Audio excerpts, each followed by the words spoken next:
Good evening, everybody. Today we're gonna have in our studio as Elex2 the review by the game marks of the returned Piranha Bytes. Many years have passed since the end of the war against the hybrids and the jacks. The hero of the first episode has retired to live as a kind of hermit. Unfortunately, a new threat looms from the sky and it ends right above his house. Suddenly found out a roof over his head without the equipment accumulated in his previous adventures and haunted by strange creatures, the Sky Hand who also contained him. Our hero must find a refugee that began his journey through the world of Magellan in search of the allies to find a new treat in a long race against time and against these creatures that will do everything to make him dead. Is it worth taking in his adventure? Let's find out in our Elex2 review. From the beginning, Jax is no longer known character at the end of his first episode. Years of loneliness have weakened him, bringing him back the first level. The difference from the beginning of previous adventure is that how his name is penned, that is many remember him as a hero who saved the world, which is no small thing when he goes around asking for help from practically everyone. Unfortunately, for the rest there is little to do. We have to start from scratch, so you have to accumulate experience these 2 points on various attributes: strength, dexterity, construction, intelligence and acumen, which the effects usable equipment, dialogue and skills.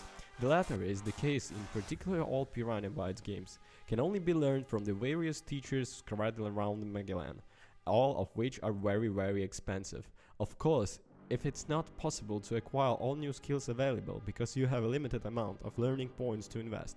In this way, the development of the character becomes a very personal fact and opens up possibility of replaying entire adventures several times, naturally choosing a completely different progression. Another typical trademark of Piranha Bytes is the lack of the real classes. The specialization of decks in effect decides by the attributes and skills developed as well as by the chosen faction. The latter give access to advanced skills and a specific equipment as well as special missions. If you want to, you can decide to remain independent by joining one of the facts absolutely interesting, as well as fascinating the final stages. In all, Magellan is populated by 5 factions who live in close contact with each other, so much they have economic and commercial relations. The Berserkers and the Kaja belongs to Jack's partner with whom he had a son, who are basically fantasy style warrior wizards. The Dawns, Jack's original faction, who have learned to use Elex like no other upgrade to his equipment and unlock the powers of the mind. The Morkans warriors who invoke the help of a brutal god to become stronger in combat, who have life and the ground. In a maze of tunnels, particularly since the meteor hit Magellan, the outlaws still active despite being overwhelmed by the berserkers live by creating drugs that enchase them in each aspect. Finally, the Celtics, a religious and ultra-technological faction which used to know Jax can only join the Outlaws or Celtics if he has reached level 20, another faction. Consider that each faction make the gameplay slightly different, especially in anticipation of the endings. Be that is made that the main object of the entire adventure is to create a force that will counteract the new alien enemies, bringing it together in outpost led by old acquaintance from the first chapter. If you haven't figured out, Elex2 is an open world action RPG, where you have to sweat everything, especially at the beginning, but bluntly it's classic Piranha Bytes game, with the difficulty curve standing very steep and then getting sweet towards the second half of the game. This has been the case since the time of the Gothic, and those who closely follow the works of the German studio. This type of structuring of the experience is only one of signatures. Simply he loves to make the player sweat for several hours and then give him the satisfaction of being able to retrace his steps by solving everything he had left unresolved and face equally those enemies that previously seemed unbeatable, guaranteeing him more and more freedom of exploration and movement. Some may find beginning a bit too brutal, almost survival, but usually this is the player who loves the Gothic, and Ryzen and the first Elex ask why there is the code the game works step by step that is dominated with experience and acquainted power. They want to savor it slowly, even by crushed it, and then feel the joy of being able to overcome the challenge posed by increasingly difficult clashes and missions that allow you to disconnect and discover more and more secrets of the map that can reserve surprises around every corner.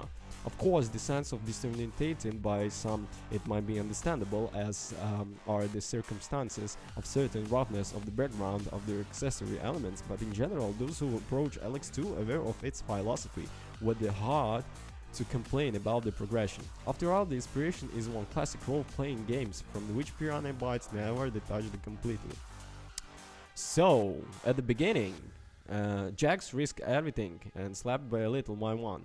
Exploration is slow because you have to pay close attention to where you go, trying not to end up with the arms of some wandering troll, some particularly nervous cyclops, or even just a raptor hunting for food.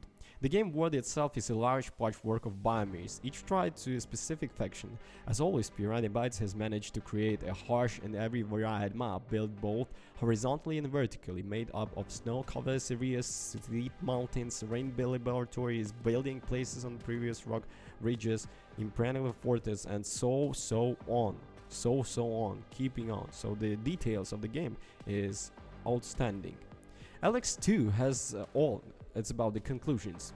Elex2 has all strengths and weakness of Piranha Bytes game was well kept in progression of each character, which leaves the player wide freedom for the choice, and with the world built very well. It plays some technical problems and artificial intelligence of the enemies not quite at the top, and a fairly lackluster narrative side. In some respects it's sublime, in others it shows some historical flaws that more than one might not want to overlook. You risk enduring and playing with it for hours and hours, but also hating it for its underlying rawness. We like it a lot, we decided to reward it, but everybody decides for himself. Thanks, bye.